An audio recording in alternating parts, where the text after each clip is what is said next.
you haven't been following the Karmelo Anthony murder trial out of Texas, you got to pull up a chair because this case is heartbreaking and needs to be explored. So rewind back to April 2025, where we are at a high school track meet in Frisco, Texas. You got two 17-year-old student athletes, Karmelo Anthony and Austin Metcalf, and there's a sudden confrontation under one of the team's tents. Minutes later, Austin is fatally stabbed in the chest. Now, the trial is officially underway, and both sides, they are telling completely different stories.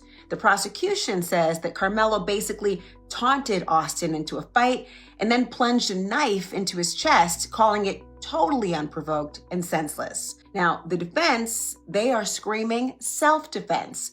They argue that Austin and his twin brother were way bigger than Karmelo, and that Austin actually shoved Karmelo first after telling him to get out of their school's tent. And they're saying that it was a split-second reaction born out of pure fear. Now, Karmelo, he's being tried as an adult and faces up to life in prison, but not the death penalty. You got surveillance video that was just played in court, but it didn't clearly capture the actual stabbing. So witness testimony, that's going to be extremely crucial in this case. And in the end, the jury's going to have to decide, was it a case of unprovoked first-degree murder or a tragic split-second act of self-defense? You know why Hunter's not taking a stand? He's not going to pass cross-examination. The reason Hunter's not going to take the stand, and from what I hear, the dad's bought a new truck, the mom's got a new 8-bedroom house. The dad, there's already text messages about the dad bragging on going on European tours. Fuck you, Metcalf daddy. You're a fucking puss. Used to beat those boys' mom. And I'm going to tell you why they're not bringing up the fact that these both guys knew jujitsu. We're not even going to worry about them not bringing it up. We don't have to bring up the fact that Austin knows jiu-jitsu, trained since he was a kid. We'll wait to the closing arguments to do that. We won't bring up the fact that Austin and Hunter both kicked their dad's ass. He's a little short guy, they're big guys. These are some violent white boys. I mean, Neanderthals. These are some violent Neanderthals. So we're not gonna bring up the fact that Karmelo didn't run. When Karmelo did what he had to do to keep those guys off of him, he ran straight to a coach. This is what they're not telling you guys. When he took off running, he ran to a coach, and even the coach's testimony, according to the police's initial statement that they got from the witnesses, that multiple children, 4 to 5 children, was chasing Karmelo to harm him. And the teachers had to keep those kids off of Karmelo. They're not telling that part, guy.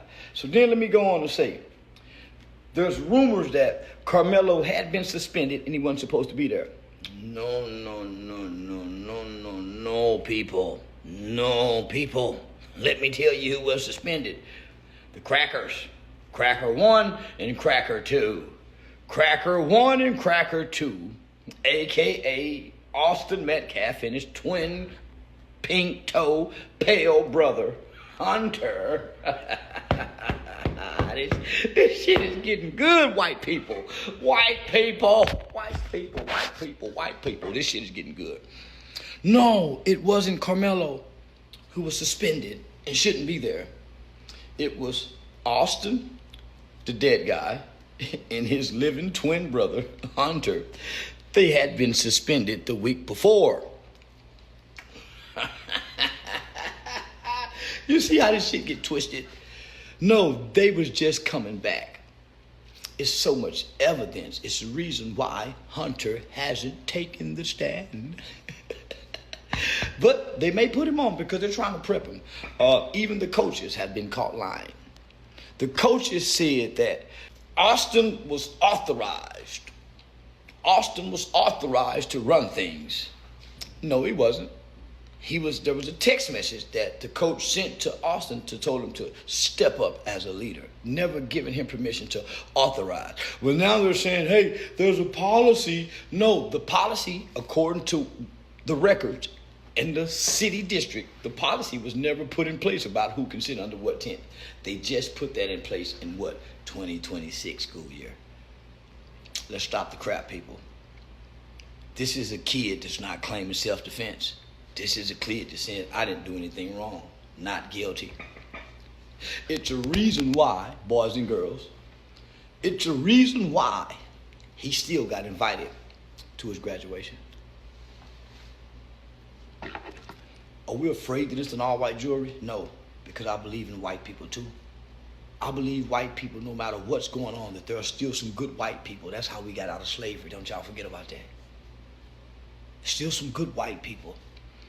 I got family members that live in Collin County. I got relatives, friends, white people, black. I got all walks of life of people who live in Collin County. I salute that judge. That's why he put a gag order in place. That's why Sarah Fields and them can't run around doing all that crazy shit they was doing once that judge got on there. All I'm gonna say is, if you believe in God, just know God is doing what he's doing. And this kid will be set free. I'm telling black people, I know what it look like, but this ain't that. If you can, oh, your name's not on the list. See, I get to go to the trial. My name is on the list to go to the trial. Not like Sarah Fields' name is not on the list to go to the trial, but mine is. Why? Who am I with? I'm with the family, so I'm not telling you guys no secondhand information. I'm at the trial. I'm at the trial. I'm at the trial. Every day I'm at the trial. It's the reason why I ain't speaking on it every day.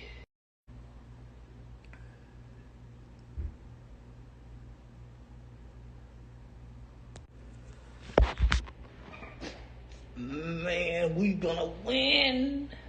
And white people ain't gonna do a motherfucking thing. Why? They got Iran and North Korea, and our president is not down with this kind of shit. These ain't nothing but po crackers. This ain't nothing but the po white man is mad. I ain't heard a rich white man mad about this shit yet. It's the po cracker. Po racist, mean, hateful-hearted motherfucker ain't got no power but in the motherfucking homeowners association. Or with a lie. But lies ain't never stood tall, nigga. That's why this trial is and that's why they won't release the video to show you what really happened. All right, prosecution wrapped up its case yesterday, called all its witnesses. Carmelo's team's called 2 witnesses so far. Trial will continue on Monday. The prosecution's winning this case right now because his defense counsel is missing motherfucking opportunities, bro. This case is not that hard. Edwin Parra got up there, made himself look like a fucking clown, saying, yeah, I wouldn't consider him a friend, bro. They had pictures, text message, pictures of him and Karmelo at another track meet 10 days earlier sitting together. Pictures of Karmelo in his bedroom playing the fucking guitar. He could have helped defuse the situation, and he didn't. And it's also clear the prosecution did not call Hunter because Hunter was the one that actually started this. This is why Austin got involved. After Karmelo sat down, he's like, who are you? Carmelo's like, I'm a nobody. Okay? And the prosecution and all their witnesses all got up there and been like, yeah, he was provoking this situation. Listen, dude, in no rational world is a dude going to sit down that's 135 pounds and want to fucking 1v20 everybody in a motherfucking tent. They were clearly trying to bully him out the tent, and he just said, fuck you, which gives him standing to stand his ground. Period, end of story. And his defense counsel missed all the motherfucking opportunities in the world to cross-examine all these fucking prosecution witnesses. At the end of cross-examination, all they needed to say, so you're saying that Karmelo confronted the confrontation, correct? Correct. But he didn't throw the first punch, did he? No. And he didn't charge towards Austin, did he? No. And he told Austin, he warned Austin. You saw him put that hand in the bag, and he warned Austin that he had a weapon, correct? Correct. And Austin chose to ignore that warning, correct? Correct. It is a choice, dude. It was Austin's choice to engage in physical contact. Correct? Correct.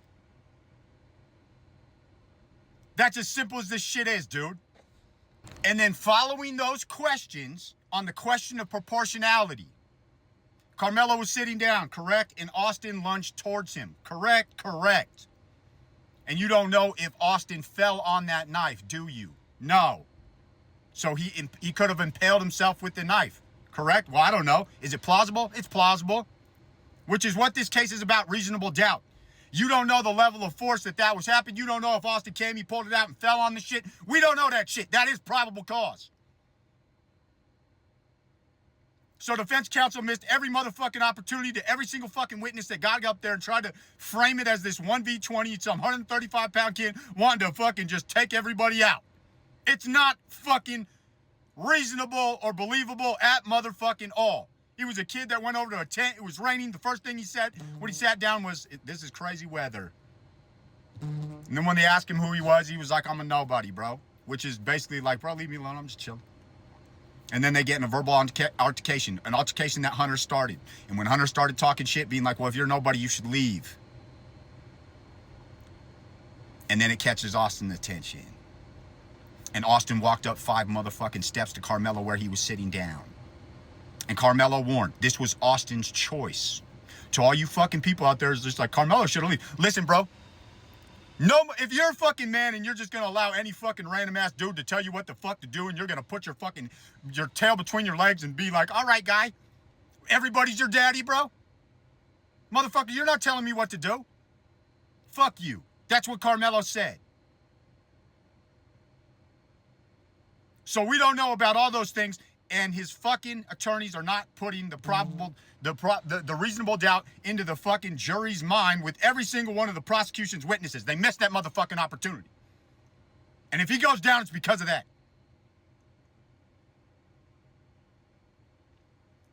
And the prosecution also set up in their opening statements that they had this fucking video. The video is grainy as fuck. That's a problem. You can't come out in opening statements and say, "Oh, we got video of this shit," and then you don't have the video. So his defense counsel better turn this motherfucking shit around, dude, to frame this as a choice, because it was. Everybody's talking shit. It doesn't matter. They're both being provocative at that moment. He didn't have any obligation to leave the fucking tent, legally or otherwise. He had a multi-tool, period. Backpack full of track shit. His bus didn't get there. That's why the tents weren't there. They were coming on another bus. His defense better get this shit together, bro. So defense counsel has missed all these opportunities with every single witness to repeat the choice. This is a case about kids being provocative in a high school tent. One kid standing his ground, not allowing himself to be bullied. And a group of other kids just trying to push him out into the rain, because they felt that they owned that tent. But the law is clear. In Texas, you can stand your ground. And under Texas law, Karmelo, in that situation, could stand his ground. And it's what he did. And irrespective of the provocation on both sides, Karmelo warned Austin, "Don't put your hands on me.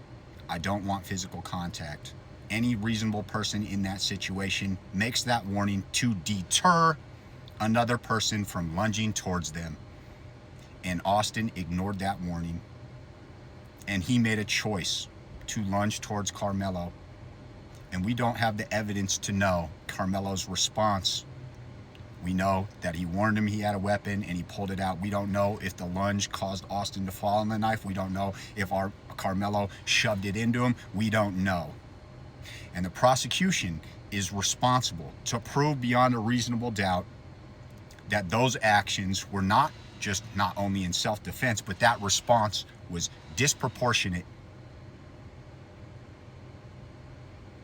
We don't have that evidence. We rest our case.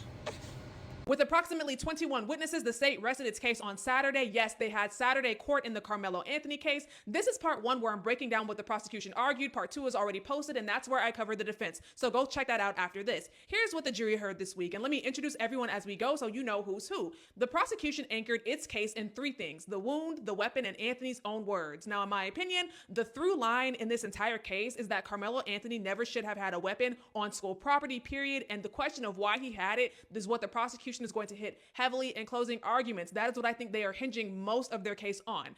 Dr. Elizabeth Ventura, the Collin County Chief Medical Examiner, testified that the knife went through Austin Metcalf's sternum and into his right ventricle, 2 inches deep, not survivable. The weapon itself had a 3.5-inch folding blade. You might hear people call it a pocket knife, found partially open on the bleachers 3 to 4 rows from the tent. Now, what happened to that knife after the stabbing is going to be a point of contention. The prosecution says Anthony threw it. The defense says he dropped it. Watch for that argument, because depending on which way the jury reads it, it either looks like consciousness of guilt or it looks like a kid in shock. Then there's what Anthony said in the immediate aftermath. Coach Robert Starr, that's Memorial High School's head track coach, Austin Metcalf's coach, confronted Anthony on the track after the stabbing. Anthony said, "He put his hands on me." Coach Vincent Hooper, a track and football coach from Heritage High School who was also at the track meet, put his arms around Anthony and asked the same question. Anthony told him, "He put his hands on me, I stabbed him." Hooper then warned Anthony this could change his entire life if Metcalf died. Anthony responded, "He's not going to die." And then according to Hooper, Anthony broke down crying, almost like the weight of what just happened hit him in real life. The teen witnesses, students from Memorial High School who were also inside that tent, testified Anthony was asked to leave at least 15 times and refused. One key witness here is Eddie, the Memorial High School student Anthony had come to the tent to see. Eddie testified Anthony was provoking Metcalf and that Anthony said things like, "Touch me and find out," and "You're going to have to move me," things of that nature, right? And Anthony's hand was in his backpack the entire time, and there was testimony that they thought it was a bluff. I took this to mean that the other students didn't think Anthony had anything in his book bag. They thought his hand was just in there. He was bluffing. So the prosecution is pulling out their theory of the case, which in summary is that Karmelo Anthony went to the tent to provoke. He provoked someone into making contact, saying things like, "Touch me," and "If you want me to move, essentially you're going to have to make me move." Then when he was touched, he produced a knife and then took a life when contact was made. That is what the prosecution is going to argue. Go to part 2 where I break down what the defense is arguing, and that part is already posted. Social media is debating back and forth after we got updates on the Karmelo case from witnesses testifying about what happened, stating that Karmelo was invited to the tent, but all of the witnesses agree that Karmelo is the aggressor in their eyes. It was stated that because it was raining, Karmelo was invited into the tent by one student where multiple students were taking refuge. Witness admits that due to Karmelo being from an opposite school, Austin was demanding that Karmelo get out of the tent, even admitting that Austin stated that he was going to beat Karmelo's butt, and that Austin was calling Karmelo's bluff when he was sticking his hand into his bag, telling him don't touch him. It stated that after Austin put both his hands on Karmelo, that's when Karmelo took his life. But all the witnesses agree that they believe that Karmelo is the aggressor because he said the words "touch me and see what happens," then proceeded to, poke Austin the minute that he touched him, stating that he should have just listened and left the tent. Yeah, some on social media is saying it does not matter. Being hit or being pushed does not warrant for Karmelo to, poke him. While others are saying that, so basically, Karmelo kept warning them not to mess with him, and then they found out. I'm just here reporting the news. Make sure to follow, like, turn on notifications for all updates.